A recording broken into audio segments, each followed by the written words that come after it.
জাতির ক্রাশ তো পরের কথা, জাতির আড়ং আপা, সে আবার জাতির মানে জাতির বললে ভুল হবে, সে আবার আড়ংয়ের ড্রেস ছাড়া পরে না। সে বর্তমানে যে ড্রেসটা বা ইউনিফর্মটা বা বলেন টু পিসটা পরে আছে সেটা নাকি আরও কথা হলো আড়ংয়ে তো এরকম পিছলা পিছলা কাপড় বিক্রি করে না আপু, আমি যতটুকু জানি। তারপরে কথা হলো সে কিন্তু ব্র্যান্ড ছাড়া ফোন ইউজ করে না, এটা কিন্তু ব্র্যান্ডের ফোন।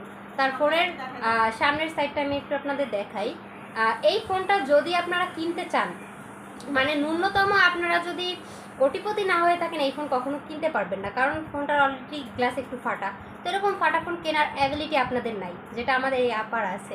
তারপরের কথা হলো আপা টু পিস কেনে ফুটপাথ থেকে, কিন্তু ওড়না যে ম্যাচিং করে পড়েছে সেটা কিন্তু আড়ংয়ের, হ্যাঁ সেটা আবার অন্য আপার থেকে ধার করে নেওয়া, ব্যাপার সেটা না। তারপরের কথা আমি যখন লাইভে আসবো শুনলাম সে আমার পাশে এসে বসেছে, আমার সাথে একটু লাইভে আসবে আপনাদের সামনে, তাকে নাকি কেউ চিনে না, তার পরিচিত লাইভের প্রয়োজন, যার জন্য সে এসেছে। ব্যাপার হলো সে নাকি সুন্দরী, নিজেকে খুব সুন্দর দাবি করে, আমিও বলি হ্যাঁ মাশাআল্লাহ সে খুব সুন্দর, কিন্তু আসার আগে সে ক্রিম ইউজ করে এসেছে, তারপরও ফেসটা অতটাও সুন্দর হয়ে ওঠেনি। নেক্সট টাইম যদি বাইরে যাই অবশ্যই সে মেকআপ করবে, আরও সুন্দর দেখবেন, সমস্যা নাই। তো ইতিমধ্যে এক ভাইয়া কমেন্ট করেছে আপনার পাশে কাল্যাণী আপুটা কে? এটা হলো আমার বেস্ট ফ্রেন্ড, তার নাম বলা যাবে না, সে হলো জাতির ক্রাশ আপা, চিকনি আপা। আর একটা আপু কমেন্ট করছে আপুটাকে তো চেনা চেনা লাগে, সেদিন আমার ফুফাতো ভাইয়ের সাথে দেখছি। এটা কোনো ব্যাপার না, তাকে মাঝে মধ্যেই অনেক ভাইয়ের সাথে আপুর সাথেই দেখা যায়, এটা ব্যাপার না আপু।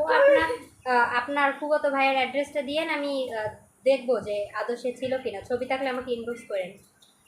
এক আঙ্কেল কমেন্ট করছে, ছবিতে প্রোফাইল পিকটা আঙ্কেলেরই মনে হচ্ছে। সে বলছে যে পাশের কি আমার গিন্নির মন খারাপ কেন? এটা আপনার গিন্নি লাগে? নানা হিসেবে বলতেই পারেন। কথা হলো সে আপনার গিন্নি না, তার জন্য অলরেডি পাত্র দেখা হয়ে গেছে। তার আগামী মাসের 19 তারিখ রাত 12টায় বিয়ে, সবার দাওয়াত রইল। ইনশাল্লাহ সবাই চলে আসবেন। তো আজকের লাইভটা এখানে শেষ করে দিচ্ছি, নেক্সট টাইম কোনো একটা লাইভে আবার দেখা হবে। না ভাইয়া আর চাইলেও কিছুক্ষণ থাকা পসিবল না, এখন আমাদের খাওয়া দাওয়া করতে হবে। তো নেক্সট টাইম বিকেলবেলা লাইভে দেখো না, যাই সার্চ দাও, আমার আইডি সার্চ দাও, তাইলেই পাবা। যাই হোক, আমার লাইভ তারা দেখবে, তারা এখনো খুঁজে পাচ্ছে না। তো গাইস সবাইকে সালাম দাও ভদ্রভাবে, দোয়া রাখবেন তার আগামী মাসে বিয়ে। আমি জানতাম দাওয়াত দিব না, এই ব্যাপার না। তো আমাদের জন্য দোয়া করবেন, আর আপা যেন আমার মতো সুন্দর হয়ে যায় সে দোয়াটা অবশ্যই করবেন। সবাই ভালো থাকবেন, সুস্থ থাকবেন। আল্লাহ হাফেজ।